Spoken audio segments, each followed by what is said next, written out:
Hasso von Manteuffel did not look like a master of armored warfare. He was 5 feet 6 inches tall, came from Prussian nobility, and had a voice described by his own troops as, well, a polite schoolmaster's. Yet in the winter of 1943, he commanded a Panzer division that destroyed over 300 Soviet tanks in just 6 weeks.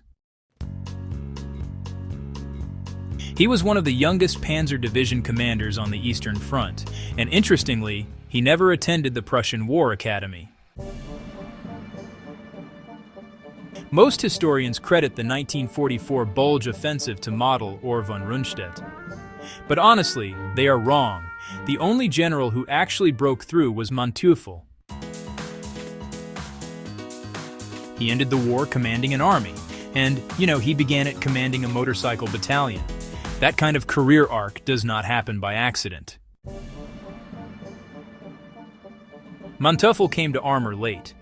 He had spent the 1920s as a cavalry instructor, teaching men to ride horses in an army that was, well, secretly building panzers. His first combat command was a rifle battalion in Rommel's 7th Panzer Division. Rommel was flashy. Manteuffel took notes on what worked and, well, what got men killed. His overlooked observation was that Rommel often outran his own reconnaissance. Manteuffel decided he would never do that. When he took command of the 7th Panzer Division in August of 1943, Manteuffel installed a second radio net just for logistics. Boring, maybe. But yeah, absolutely essential. His first major battle as a division commander was the Zhytomyr counteroffensive. He was outnumbered 4-1 in tanks. He won anyway. How? He refused to defend a continuous front. Instead, he left gaps, let Soviet tank brigades drive through, then cut them off from behind. It was risky. A single mistake meant encirclement. The human limit here was not courage, it was maintenance. Manteuffel's Tigers broke down constantly. He created a mobile workshop that moved with the spearhead, unheard of in 1943. He also had a reputation that got his men captured rather than killed. Soviet officers knew that Manteuffel's units surrendered in good order. That meant they stopped fighting sooner. The Ardennes was supposed to be Hitler's grand gamble. Manteuffel privately thought it was a bad idea, but once ordered, he gave it a professional effort anyway. His tactical innovation was that he did not use artillery preparation. Instead, his infantry infiltrated between American strong points at night, bypassing villages entirely. By dawn, the 28th Infantry Division's forward companies were surrounded without ever having been attacked. He captured fuel depots intact because his lead elements wore captured American overcoats. It was, a cheap trick, but it actually worked for 3 days. But the Ardennes was honestly a logistical fantasy.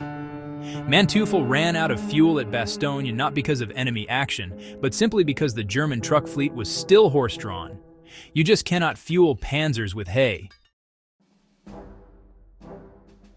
By February of 1945, Manteuffel was commanding the 3rd Panzer Army on the Oder. He had just 100 tanks to face 2,000 Soviet armored vehicles. And yet, he managed to delay the final Soviet offensive for 3 weeks. He surrendered his army to the Americans to avoid Soviet captivity. That was not heroism, that was calculation. And well, it worked. After the war, Manteuffel entered politics. He became one of the few German generals to openly criticize the Nazi regime's conduct of the war. Not for moral reasons, but for operational stupidity. His principles, decentralized command, aggressive reconnaissance, and logistics ahead of glory, are still taught to German panzer crews today. Manteuffel understood something that generals still forget. Armored warfare is not about the tank. It's really about the 300 men who keep that tank running. Every army that has tried to fight without a mobile maintenance doctrine has failed. The Russians learned that in 2022. The Germans learned it in 1943.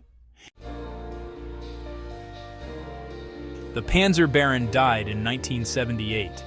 He never wrote a memoir that sold well. He never appeared in a movie. He just did his job, well enough that both sides respected him and no one quite trusted him.